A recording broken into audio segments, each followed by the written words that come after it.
Ih, caralho, tá gravando? Tá Tá gravando? gravando? Tá gravando, produção? Mas, Tá bom dia, gravando. muito boa tarde, muito boa noite, senhoras e senhores espectadores. Sejam muito bem-vindos ao Pistola Neto, seu canal favorito das coisas do mundo da bola! Frio da desgraça aqui onde eu tô. E aqui, É um calor do inferno. derretendo, calor desgraçado. Bom, pistolada após rodada, rodada que, verdade seja dita, não foi encerrada ainda, mas está praticamente encerrada. Aí só fala pra mim assim, mas, Guzmão, faltam 3 jogos. Como é que você vai falar que... Calma, filho. Faltam 3 jogos, mas tem 2 jogos dessa rodada que eu não sei porquê, e eu, sinceramente, não me importa muito nesse momento também, foram adiados e estão sem data definida. Então nós temos aí América Mineiro e Vasco, Corinthians e Grêmio, que são 2 jogos da 15ª rodada que não vão ser disputados agora, e neste momento eles ainda não têm data. Então, na realidade, falta um jogo, que é o Goiás e Atlético Mineiro no Serra Dourada. Railê Pinheiro, no Serra Dourada. Não sei que. É o Serra Dourada mesmo? Porque eles não estavam mais jogando no Serra Dourada? Sei lá Não, por não quê. é, mas é outro estádio. Mas, porra, que nem o Serra estádio Dourada. esse vai ser pra sempre a Arena da Baixada, não importa onde seja. Então, Serra Dourada. Esse é o único jogo que falta, que vai ser disputado hoje às 8. Hoje, dia 17, segunda-feira, dia 17, às 8 da noite. E tirando isso, todos os jogos que deveriam ter acontecido já aconteceram. Dito isso, feita essa introdução, rapidamente aqui, meu querido amigo Gabriel, Goiás e Atlético Mineiro. Quem leva?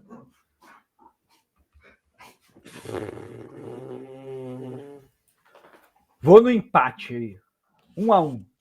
Tá pensando a mesma coisa, porque o Goiás está ali brigando para não cair, mas o Atlético Mineiro vem numa descendência, meu amigo. Rapaz, tá o Veiga em 12º, né? Então tá bom, pra não 12º, ficar igual, vou colocar aí. Surpreendente, hein? 1-0 Goiás. 1x0 Goiás. Vamos Eu secar o vou de Galo. empate. Eu vou num 0x0 feião, assim. Jogo horroroso. Fizeram aí o estádio novo, lançaram o estádio novo e o torcedor já tá reclamando aí. Viu isso? Os Vê. pontos cegos do estádio. Tomar no cu. Ai, Foda-se. meu Deus. Então já é. Nossos palpites, então, em relação ao jogo que vai ser disputado hoje, é um jogo que pode mexer diretamente na zona do rebaixamento, porque caso o Goiás ganhe, o Goiás sai da zona do rebaixamento e joga o Bahia para dentro da zona do rebaixamento. Então, o Atlético Mineiro, se ganhar, não muda nada ali na parte de cima, pelo menos nada relevante, mas para a zona do rebaixamento é um jogo bem importante, porque se o Goiás ganhar, joga o Bahia para dentro da zona da confusão. E aí, surpreendente, né? O Atlético também tem um elenco aí, talvez o quê? O segundo ou terceiro mais caro, eu acho. O Atlético Mineiro É. algo do estilo. Mas o clube está vivendo um momento turbulento, né? A gente já falou sobre isso em alguns vídeos diferentes. Politicamente falando, né, fora do campo, o Atlético Mineiro passa por um momento complicado, um momento delicado, um momento de muitas mudanças, enfim. Então, também... É aquilo, né? Parece que surfou ali, ficou muito naquela coisa dos 4 R's, dos mecenas, né? E não é mágica, né? Não é mágica. Bem, na verdade, eu falava isso em 2021 e algumas pessoas discordavam de mim categoricamente. Para mim, o Campeonato Brasileiro que o Atlético Mineiro conquistou em 2021, por mais que tenha sido com muitos méritos, jogando muito bem, terminando o campeonato bem à frente de todo mundo, eu acho que foi um ponto fora da curva. Foi tipo o ano de 2019 do Flamengo, aquele campeonato. O elenco do Atlético Mineiro não é para isso tudo. É um elenco que, quando você tira o time titular, que é caro, e realmente o time titular do Atlético Mineiro é caro, mas quando você tira isso, o elenco do Atlético Mineiro não resiste, ele não segura a onda. Sim. E então, perdeu aí jogadores, né? Tipo, tinha o Nacho, o próprio Alan, que veio o pro Alan Flamengo. recentemente, né? Então, assim, a mim, em particular, não chega a me surpreender. Mas, dito isso... Para mim, Vamos surpreende fazer... só aí a posição, né? Tipo, um 12º para mim é que surpreende. Ele se estivesse ali em 7º, isso é brigando verdade. ali perto, eu acho que seria O mais Atlético normal. Paranaense não é um time para terminar o campeonato com vaga na Sul-Americana. É um time para brigar. Eu acho que, apesar dos problemas, o time, mesmo que não tenha um elenco aí, não, isso é verdade, você tem razão. deveria conseguir um melhor time que deveria estar brigando por vaga na Libertadores, isso sem dúvida. Sim. Bom, dito isso, vamos passar aqui jogo a jogo dos jogos que já aconteceram, fazer uma análise breve aqui da rodada. A começar, segue o líder, mais líder do que nunca. No Engenhão, Botafogo 2, Red Bull Bragantino 0. Né, cara? O Botafogo acho que passa cada rodada aí, né? Demonstra aí a força. Aí já demonstra também, acho que já supera aí o medo, o temor aí da saída do Luiz Castro, né? Não, e o Botafogo já é, assim, em comparação a todos os times que foram... Obviamente que o Botafogo não foi campeão ainda, mas em comparação a todos os times que foram campeões do Campeonato Brasileiro de pontos corridos, o Botafogo já é aquele que vai fazendo a melhor campanha no primeiro turno, em comparação. Sim. Já tá com 80 e pau. Não, em pontos mesmo. Em pontos mesmo. O Botafogo agora tá com 39, a melhor campanha de primeiro turno. De um time que seria campeão, foi justamente a campanha do Atlético Mineiro em 2021, que fez 37 pontos. O Botafogo já tá com 39 e ainda faltam aí 3 rodadas. 3 rodadas, E então, já tá aí 13 pontos. 12 pontos na frente. Pois é. E um dado interessante, quer dizer, interessante não, mas eu que gosto de olhar também os fatores extracampos, o Botafogo não jogou bem. Mas isso também, né? Mesmo não jogando bem, consegue ali ser eficiente, né? Isso é característica de time campeão. Exatamente. Isso é característica de time que é campeão. Por exemplo, corridos, né? Por exemplo, campeonato de pontos corridos, você sabe que para ganhar, o teu aproveitamento em casa ele tem que ser quase 100%. Sim. E o que vai fazer a diferença é quanto você consegue ganhar fora de casa. Isso é basicamente a matemática do campeonato de pontos corridos. E o Botafogo mostra que praticamente, pelo menos esse ano, vencendo no Brasileiro, imbatível no Engenhão. Ninguém... Sim, ganhou de todo mundo. Se eu não me engano, ganhou de todo mundo. Não, e no primeiro turno, o Botafogo já jogou contra todos os times do G5, G6, vamos colocar, e ganhou de todo mundo. Ganhou de todos, né?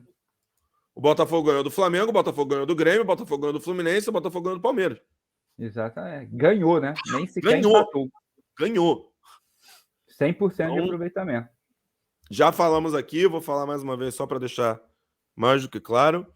Já não podemos considerar o Botafogo um cavalo paraguaio. O Botafogo agora não só é o líder isolado, é o favorito a ganhar o título. Favorito, Já não podem falar sério candidato, não. Né? Os outros que vão ter que correr atrás agora. Os outros vão ter que correr atrás. Né?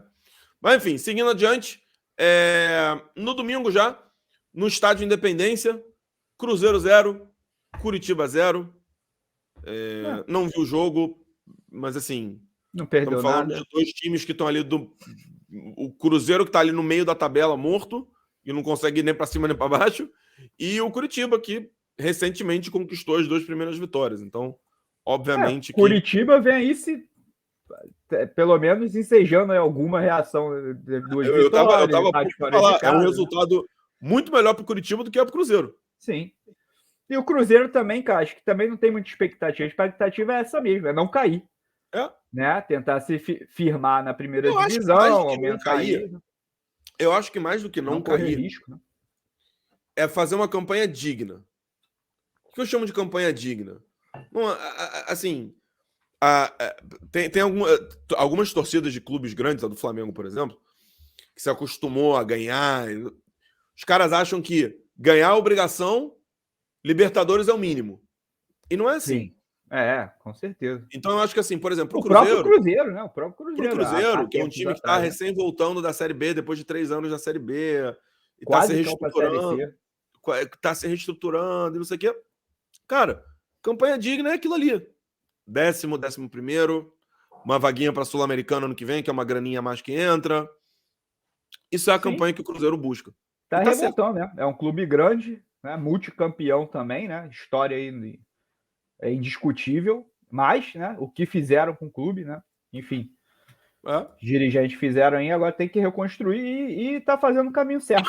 E tá fazendo o Tem caminho que ser certo. paciente, porque não tem mágica. Acho que Não. tem que apoiar o time e ser paciente.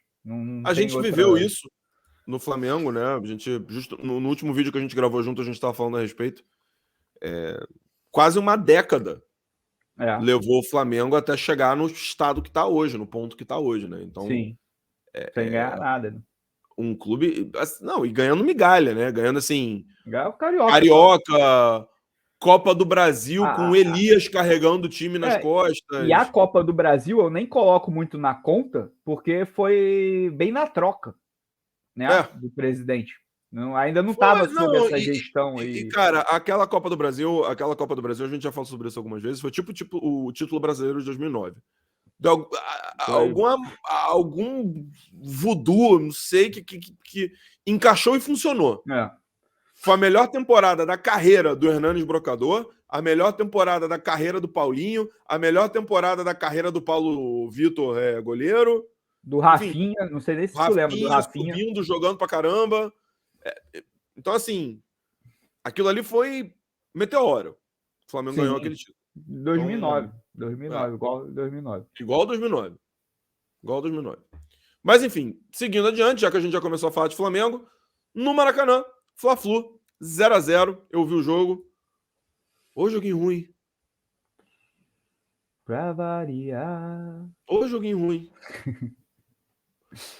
E é engraçado, porque eu vou falar um negócio meio imbecil agora, mas assim, foi ruim, mas foi bom.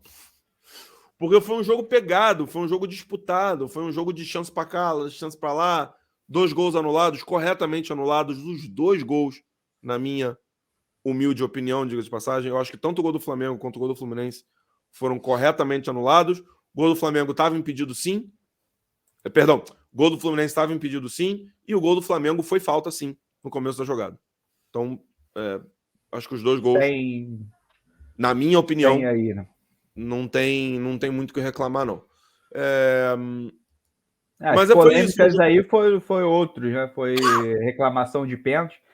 Cara, eu vi a jogada, eu não achei lá no Arrascaeta, Felipe Melo no Arrascaeta. Felipe Melo no Arrascaeta. Assim, cara, poderia até marcar a falta e teve um outro lance, né, que foi marcado semelhante contra o Flamengo. Exatamente, essa é a grande reclamação. Estão reclamando, teve o carrinho também. Acho que é o único, assim, que eu posso fazer de falha grotesca, eu só acho que foi a agressão ali no Felipe Luiz, que estava na frente do cara, e o cara realmente deu um martelo, né? O famoso martelo. O resto, cara, o resto é falta de critério, né? Ou seja, normal, né? E já mais um papelão aí que dirigente, outra vez, né? Não é porque é do Flamengo que eu não vou falar, quando é do Palmeiras eu falei, então quando do Flamengo eu vou falar também. Vai ficar fazendo postzinho na internet. Olha como era nesse lance, é isso, nesse... Arbitragem, irmão. Vocês dos clubes, aí de novo, os dirigentes do clube, né? Tem que tirar aí, deixar de lado o amadorismo, né? O coração torcedor e, né, ser profissional e criar aí uma liga profissional, né? Profissional e profissionalizar a arbitragem. E aí sim, acho que esses problemas aí acabar não vão, porque até na Europa aí tem erros grotescos de arbitragem. Grotescos, mas pelo menos diminui. Cara, olha só, que é muito chato. Vou parecer uma vitrola quebrada, porque eu falo isso sempre. Mas assim. Chato pra cacete fazer isso. Ser humano, cara. Vai errar. Óbvio que você pode. Tem muita coisa que você pode fazer para minimizar os cenários no qual um erro pode ser produzido. Sim. O VAR é uma delas, por exemplo. Claro. Mas é ser humano, gente. Sim. É o que eu falo aqui sempre. Se com o VAR, Cara, até a máquina com falha. tração das linhas, com 35 ângulos e câmeras diferentes, tem lance que a gente fica analisando dias sem chegar num consenso. Foi, não foi? Pô. Foi, não foi? Não, porque essa linha aqui, porque esse braço, porque essa ponta desse nariz, porque a nova recomendação da comissão de arbitragem de não sei quem, a nova recomendação. Aí você fica discutindo, foi, não foi, foi, não foi. Cara, se a gente, olhando de fora, é esse fuzuê todo, como é que a gente vai crucificar o árbitro que tem que tomar essa decisão em 2 minutos, 1 minuto, Exatamente. 30 segundos? Às vezes menos, né? Entendeu? Não, cara, é chato, eu acho chato 2 assim, minutos, o torcedor, agora tem VAR, né? Ele pode olhar e tal, mas sim, o torcedor faz parte, entendeu? A gente ficar, juiz ladrão, não sei faz o que. parte do problema, Mas, cara, claro. quando passa pro dirigente, eu acho ridículo. Por outro lado, agora vai ficar reclamando. fazer o quê? só para botar um contraponto aqui, fazer o advogado do diabo, Coisa de chorão. o torcedor é parte do problema, mas o torcedor tem uma certa razão, entre aspas, não no que ele reclama, mas assim, eu consigo entender porque o torcedor pensa assim. O Brasil já teve uma caralhada de escândalo de arbitragem. Comprovado. Sim. Gente mas sendo isso presa. também, entendeu? Por exemplo, isso também não é uma coisa do Brasil. Né? Não, você não pegar é. os escândalos Não de é. arbitragem do Brasil, mas não chega nem na unha, na ponta da unha ali chega, os escândalos europeus.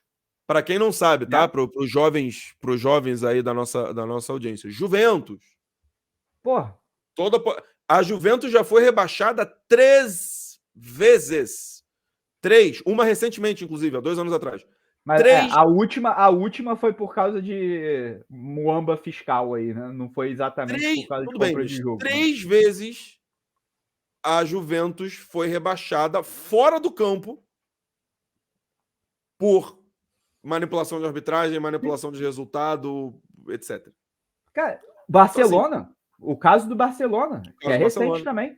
Pagou 15 anos aí o vice-presidente da arbitragem. Em Portugal, o sei lá o que, apito do ouro, apito dourado, sei lá como é que fala. Cara, os escândalos de arbitragem no Brasil, até os escândalos de arbitragem no Brasil são amadores quando você chega, você compara ao Mas meu ponto, eu tô falando isso porque, assim, na cabeça do torcedor médio, e eu também penso isso às vezes, logicamente, imagino que você também. Sim.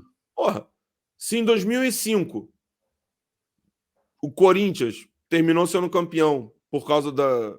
Não que as manipulações foram... Lembrando, não teve nada a ver com o Corinthians. Não teve nada a ver. Não que as manipulações foram feitas para o Corinthians estar lá na frente. Mas o Corinthians se beneficiou muito dos 9 jogos que foram rejogados. Então, assim, óbvio que o torcedor fica com isso no fundo da cabeça. E aí, na hora que vê um erro que ele talvez considere escandaloso, e aí, de novo, o problema aqui é o que a gente está considerando escandaloso. Porque, e repito, se a gente com 35 ângulos, 350 mil vezes vendo o lance, tem que ficar revendo, imagina o árbitro. Então, assim, a gente precisa começar a colocar as coisas em perspectiva, e aí eu vou repetir o que o Gabriel acabou de falar um pouquinho atrás, os dirigentes são parte do problema. Grande parte do problema. É isso. A torcida faz parte, a gente ficar reclamando, chorar. O que não dá... que não dá, o que não dá é para o dirigente fazer tweet provocando, para treinador vir na coletiva, ao invés de falar do jogo, ficar falando de erro de arbitragem. Sim. O Marcos Braz fez aí. Fez postzinho. Eu ia falar, eu ia falar sem citar nomes, mas... tem que falar, cara. Tem que citar, tá ligado? Marcos Braz aí é o mais... Há 2 semanas atrás estava reclamando do Palmeiras, agora está fazendo igual. Tá fazendo igual. Não muda nada, nada. E daqui a 2 semanas vai ser outro clube. 2 semanas eu tô sendo otimista, né? Da próxima rodada. Mas, enfim. Vamos parar de falar de arbitragem, senão a gente vai ficar aqui até amanhã. Então, empate 0-0, Maracanã. Obviamente, resultado ruim para as 2 equipes.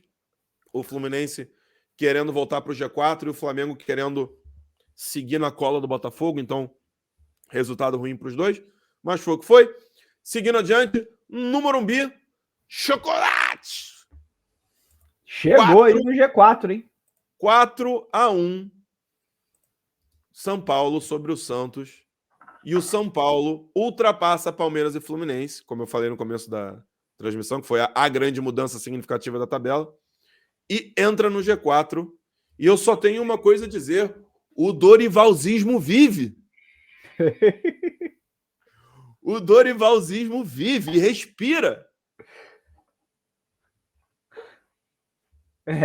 Cara, é surpreendente, né? Surpreendente. E o São Paulo não é assim, não é uma coisa que o São Paulo esteja jogando pra cacete, mas é aquilo. Não, mas tá ganhando. Tá fazendo resultado. E contra os jogos contra o Palmeiras, foi superior, né? Apesar de não estar assim, apresentando os jogos e tal, tá tendo mais. Não é um jogo muito lá bom de se ver. Não, mas não é. contra o Palmeiras foram 2 jogos bons, né? Mas, James, se você buscar pela memória, ano passado, quando o Dorival chegou no Flamengo, depois que o Paulo Souza saiu, o comecinho dele no Flamengo foi assim também. O Flamengo sim. jogando horrorosamente mal, mas ganhando. 1-0 aqui, 2-1 ali. Não. E foi assim, deu uma melhorada no meio, no final tava jogando horrorosamente de novo. De novo. É isso. É isso. Tanto que os 2 títulos que ganha só realmente chama a atenção o seguinte: é exatamente o mesmo elenco que o Rogério Ceni tinha na mão, sem nenhum reforço. Ah, mas o Luciano agora ele estava machucado no primeiro semestre. Tá bom, vai. O Luciano, que voltou a jogar, que foi o craque do São Paulo ano passado, e realmente o primeiro semestre ele não jogou, estava machucado, mas vai. É exatamente o mesmo elenco. Cara, mas aí, assim, o trabalho do Rogério Ceni, ele não foi também, acho que foi muito mais pelo fato Rogério Ceni, São Paulo, porque não foi um trabalho horroroso. Eu acho. Os primeiros jogos, eu vou falar de novo do Dorival foi semelhante sempre ao do Rogério Ceni, entendeu? Em relação ao Rogério Ceni. Eu acho que taticamente o Rogério é um grande técnico. Tecnicamente, ele é um grande técnico. Todo mundo elogia muito os treinos que ele dá, as metodologias inovadoras, as formas que ele faz para montar o time. Né? Porra, sim. É um cara que tem futuro, é um cara que já conquistou títulos importantes, é um cara que pode até sonhar com seleção. Com certeza. Mas ele tem um problema. Mas ele tem um problema muito sério de gestão de elenco. Tirando o Fortaleza. E aí eu acho que dá o push de ser o São Paulo também, entendeu? Por isso era isso que eu ia chegar. Tirando o Fortaleza, todos os trabalhos profissionais que o Rogério Ceni fez em grandes equipes, os 2 trabalhos no São Paulo, o trabalho no Flamengo, né, etc., ele sai com um elenco quebrado no meio e com jogadores putos da vida com o Rogério Ceni. Sim. Aconteceu a mesma coisa no Flamengo, sendo que no Flamengo ele foi campeão brasileiro, cara. Sim, mas o Gabigol saía de beicinho. Lembrar, né? Então ele realmente tem um problema sério. Não sei o que é, não sei se é o ego dele, não sei se ele às vezes esquece que ele agora é treinador e não é mais jogador, então tem coisas que ele não pode falar. Não sei o que é. Eu tenho uma dúvida. Eu tenho uma dúvida séria com relação a isso. Porque assim, aí seria com a defesa do Rogério Ceni, eu acho que tem muito também dele ter mais um approach, digamos assim, um trato mais na linha dos técnicos europeus, que são mais linhas duras. E mais frios, né? Só que ele é brasileiro, né? Então a reação dos elencos... Os jogadores brasileiros são mais mimados. Ponto. Sim. Isso não tem o que discutir. Sim. O cara não tem que ser substituído, sai de beicinho. É muito além do ser substituído de sair de beicinho. Vou dar um exemplo aqui. Tem muito técnico. Mourinho é um que eu lembrei aqui agora, que eu sei que ele faz isso. Mourinho é um cara que, quando ele quer montar time, como é que ele faz? Ele dá uma palestra para os jogadores. Palestra. Todo mundo sentado em auditório, telão, projetor, palestra. Olha só, moçada, nosso esquema tático vai ser esse. A gente vai entrar num 3-4-3, porque o nosso time adversário joga assim, assim, assado. Fulano vai jogar aqui, Beltrano vai jogar lá, blá, blá, blá, blá, blá, blá. Vamos pro campo. E quem vai pro campo? O auxiliar.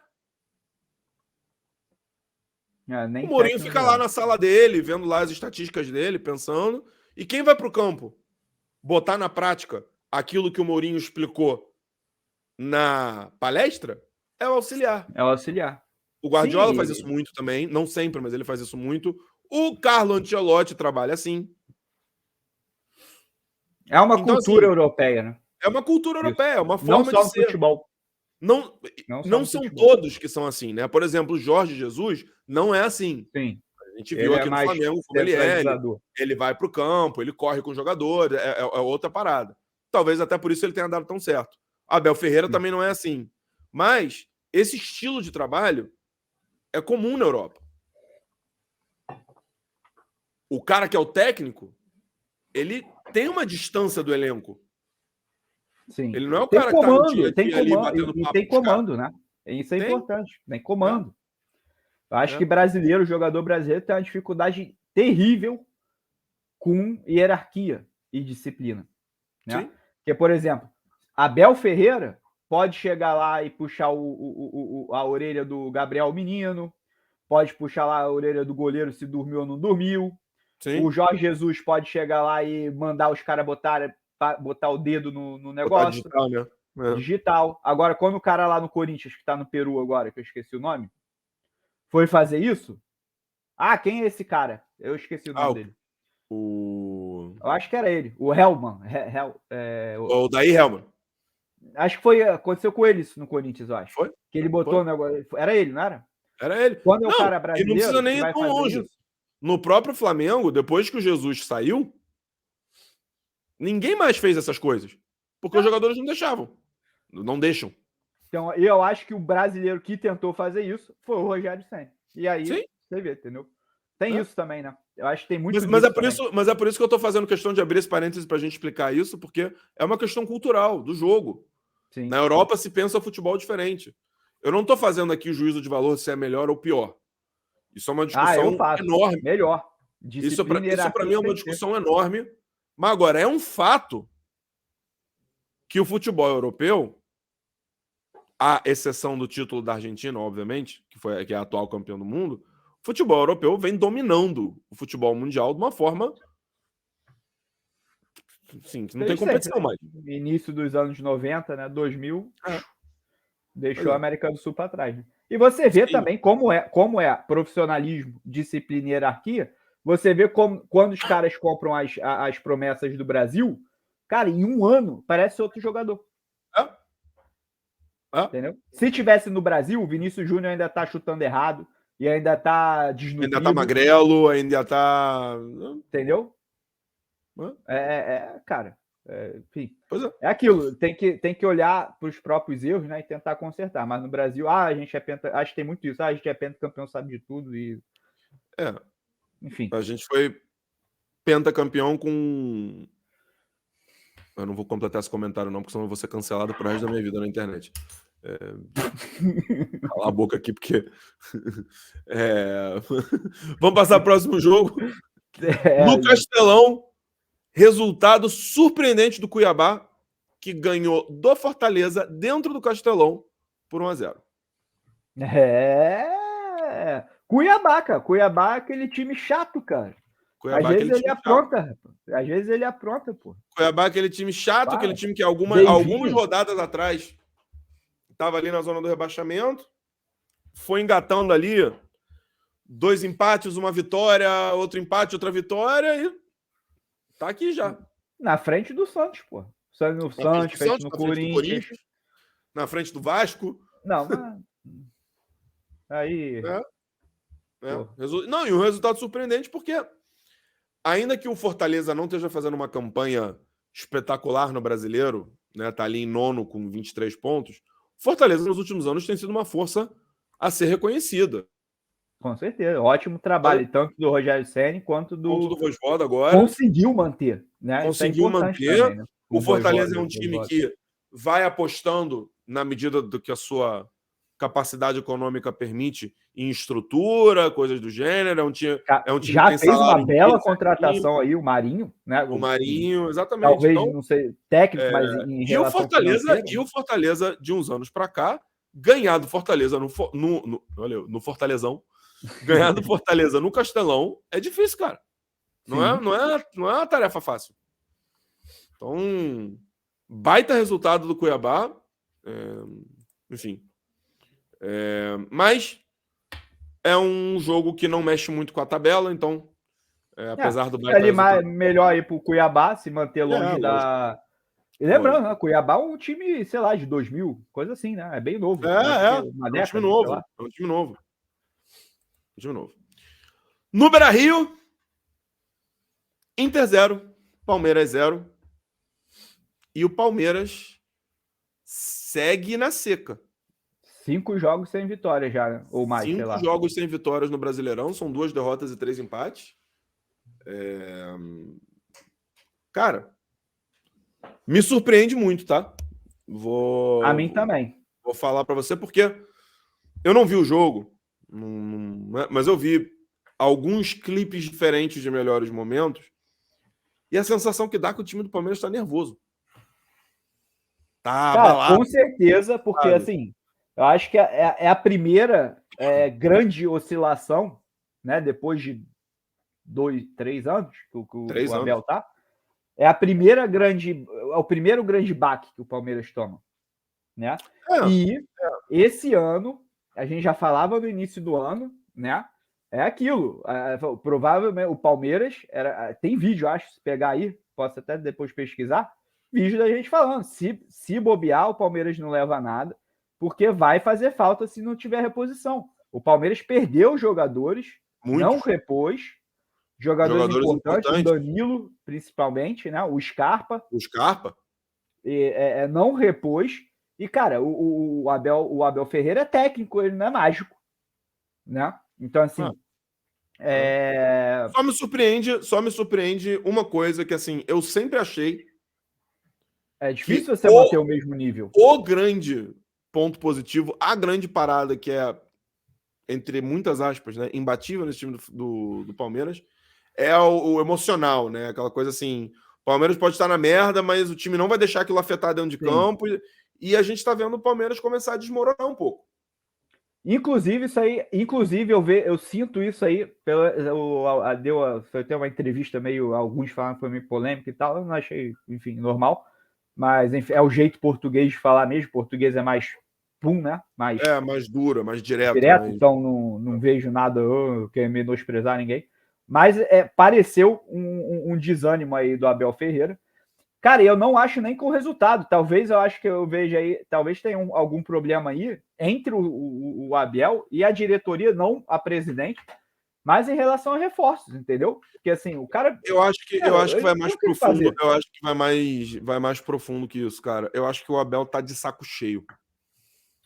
Pode ser também. Porque tem algumas coisas. Primeiro, assim, se não ficou claro nas 350 mil vezes que a gente falou isso aqui, eu vou falar mais uma vez. Futebol brasileiro é uma bagunça. Ser um time de destaque no futebol brasileiro muitas vezes não compensa. Sim. Porque você acaba ficando com os seus recursos limitados, você acaba tendo que, né, tentar abraçar tudo e não dá, é complicado. O calendário no futebol brasileiro é uma desgraça. E o torcedor, a imprensa é implacável. É implacável. Já só que o Abel realmente... o cara ganhou 3 anos ganhando tudo. Ganhando tudo. Porra. Então não deu margem, né? Dele.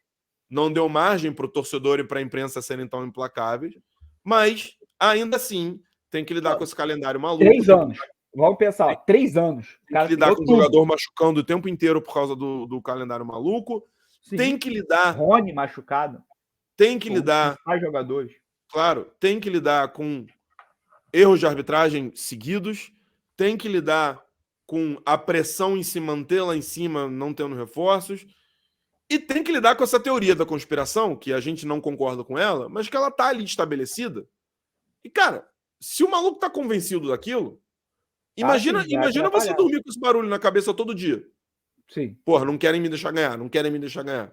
Pô, mas agora acho que ele tá vendo mérito. Eu não quero entrar no mérito aqui da gente discutir se a gente concorda com essa teoria da conspiração ou não, mas ela existe. A torcida do Palmeiras acha que não querem que o Palmeiras siga ganhando ou não. Tá tudo certo se a gente concorda ou não concorda? Não é essa discussão, mas se o cara tá convencido disso, e depois de 3 anos dessa merda, Enche o saco, cara. Eu acho o seguinte: Ninguém tem sangue o barato. cara tá 3 anos ganhando tudo, né? Libertadores, Brasileiro, Campeonato Paulista, Copa, Supercopa, Recopa, Copa, enfim, tudo. E o cara tem 5 jogos, 3 anos, cara, 5 jogos sem um resultado bom, o nego tá pedindo a cabeça do cara. Isso é Pô, futebol isso não brasileiro. existe na Europa. Isso aí é uma parte que não existe na Europa. 5 jogos. Cara, se o Palmeiras estivesse em último ali, sei lá, brigando com o Vasco na zona de. Porra, tá ligado? Porra, aí sim, né? Que coisa, alguma coisa bizarra aconteceu. Cara, não é isso. Pô, foi eliminado de. Não tem elenco para disputar as 3 competições. Isso Não a tem gente já mesmo. falava. A torcida sabe disso, tanto que reclama desde o início do ano. E como é que você vai cobrar o técnico? Por que vai cobrar o técnico? Já estão cobrando o técnico. Faz 5 jogos, entendeu? E depois o Luiz Castro vai embora porque ele recebe uma proposta de um caminhão de dinheiro e o nego fica puto no mercenário. Entendeu? Porra. Bom, o Dorival Júnior. Dorival Júnior. No Flamengo. Isso aí, realmente. Isso aí uma das maiores injustiças. Uma das maiores injustiças que eu já vi o Flamengo cometer com um treinador nos meus quase 34 anos de torcedor. Eu entendi, como eu sempre falei, eu entendi o porquê demitiram, porque não confiavam no taco dele, e ali, primeiros resultados ruins, ele não ia terminar nem o Carioca no Flamengo, por ele ser o Dorival Júnior e ser brasileiro, e aí foram pegar um gringo. Foi isso. A gente já conversou sobre isso várias vezes. Enfim, tá aí o Dorival levando o São Paulo a conquistar uma vaga de Libertadores com um elenco cansadíssimo. Perdeu 3 jogos, irmão. Sim. Acabou todo o Dorivalzinho. Acabou o amor ao Dorivalzismo. Dito isso, vamos passar para o último jogo de ontem. Esse jogo tem uma coisa que eu gostaria de falar a respeito, ou melhor, pistolar a respeito. Na Arena da Baixada, Liga Arena, sei lá, Atlético Paranaense 2, Bahia 0, com direito à estreia do nosso querido Arturo Vidal. Querido pra ti. Daí. Querido pra ti, daí. Arturo Vidal, que quando termina a partida, ele foi fazer um post agradecendo a chance do Atlético Paranaense? Não. Ele foi fazer aquele post típico de jogador de futebol, obrigado a Deus por mais uma oportunidade? Não. O que ele foi fazer? Ele foi arrancar fora a cabeça do Sampaoli em público. Ou seja, sentiu. Falando que era um treinador. Eu nem me lembro mais. O argentino lá é um perdedor, alguma coisa assim. É um treinador perdedor. É um treinador perdedor, alguma coisa assim. E aí, meu amigo Vidal. Deu mais oportunidade para ele. Eu ia falar, meu amigo Vidal, meu querido amigo Arturo The King Vidal. Eu te faço uma pergunta. Você ficou quase 2 anos no Flamengo. Você ficou 1 ano e meio no Flamengo, vai. O Sampaoli não foi o cara que mais te deu oportunidade? Eu não lembro um jogo, até, assim, excluindo o último mês dele no Flamengo, que ele já estava afastado, porque provavelmente já estavam negociando ele.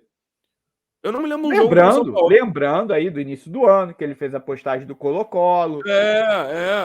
E tomou multa. Até esse último mês. Viajar. Até esse último mês de junho, que foi esse mês que ele meio que ficou afastado do elenco, porque, de novo, ele provavelmente já estava sendo negociado.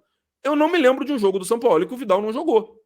Seja começando como titular ou entrando no meio do jogo. E era motivo de críticas pesadas. Nossa, em geral, da torcida. Pega aqui todos os pós-jogos que a gente fez desde a chegada do São Paulo. Você vai me ver gritando e dando esporro no Vidal todo o vídeo. O Vidal jogar todos os jogos com o São Paulo. E ele não era titular nem na Internacional antes dele vir para o Flamengo mais. Meu amigo, ele pegava a bola no Flamengo, ele não conseguia caminhar em campo, ele não tem mais fôlego. Ele achou que vinha para a América do Sul e a América do Sul ia ser aquela terra arrasada, que ele ia ser o rei com 50 anos, só que ele já não estava jogando na Itália, nada na Itália, que já é um Série B lá da Europa hoje em dia. Então, assim... Entendeu? Ele não é o Suárez. Além, isso é lógico. Porra. para mais além do resultado em si, que foi um excelente resultado para o Atlético Paranaense, que deu um salto ali interessante na tabela, eu vou focar nisso para falar desse jogo, porque assim, Vidal, Acho que foi a coisa que mais marcou, né? em que planeta você vive que você vai... Você quer criticar o Flamengo? Critica o Flamengo. Você quer criticar a diretoria do Flamengo? Critica a diretoria do Flamengo. Você quer criticar a torcida do... Cara, o teu alvo foi justo. Logo o Sampaoli... O cara que estendeu a mão ali. O único cara que te estendeu a mão, te deu a chance pra caralho. Será que tem alguma rusga? Atacar? Tu que é mais conhecido aí de futebol sul-americano, será que há alguma rusga aí de quando ele era técnico do Chile? Não, ao contrário. O Vidal começou a ser convocado para a seleção do Chile como Sampaoli. Então, não sei o que. Mais um ponto, então, né? O Sampaoli, com o Sampaoli, o Vidal foi campeão da Copa América 2 vezes, sendo capitão do Chile. Antes do Sampaoli ir treinar a Argentina. E ele aqui no Flamengo fazia o Vidal jogar todos os jogos, mesmo ele não merecendo. Jogando estranho, mal. Né? No mínimo estranho esse comentário. Podia atacar a torcida, podia atacar o clube. Eu acabei de falar, cara, ataca qualquer coisa, ataca a diretoria, ataca o Vitor Pereira, já saiu. Ataca o Paulo Souza ano passado, ataca o Dorival ano passado. Sei lá, irmão, mas tu vai atacar logo o Sampaoli. O único cara que realmente te deu chance de jogar. Então, assim, Vidal. É isso, já vai daqui tarde. A pouco ele tá na reserva do Atlético também, aí vai atacar outro. Já vai tarde. E Atlético, e Atletiquenses. Abre o olho. Abre o olho. Abre o olho. O Vidal não é mais isso tudo. Eu não sei o quanto ele tem capacidade técnica para ajudar o Atlético Paranaense a conquistar qualquer coisa esse ano.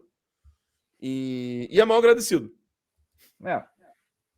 Então eu acho que, para mim, ele tá só esperando passar o tempo para voltar pro Chile no final do ano. Então, assim, atletiquenses, abre o olho. E dito isso, que a gente já tá falando pra caceta aqui dessa rodada, a gente vai ficando por aqui por hoje. Muito obrigado pela audiência de todo mundo. Como sempre, não deixe de se inscrever no canal. Ativa o sininho para receber todas as notificações. Espalha a sementinha. Pistola United rumo aos 200. Ajuda nós a chegar lá para que nós sejamos o seu canal favorito das coisas do mundo da bola de mais gente ainda. Deixa o like no vídeo. Muito obrigado pela audiência de todo mundo. Eu sou o Guzmão, ele é o Gabriel. Nos vemos no próximo vídeo ou live. Boa semana, bom futebol para todo mundo. E tchau. Tchau.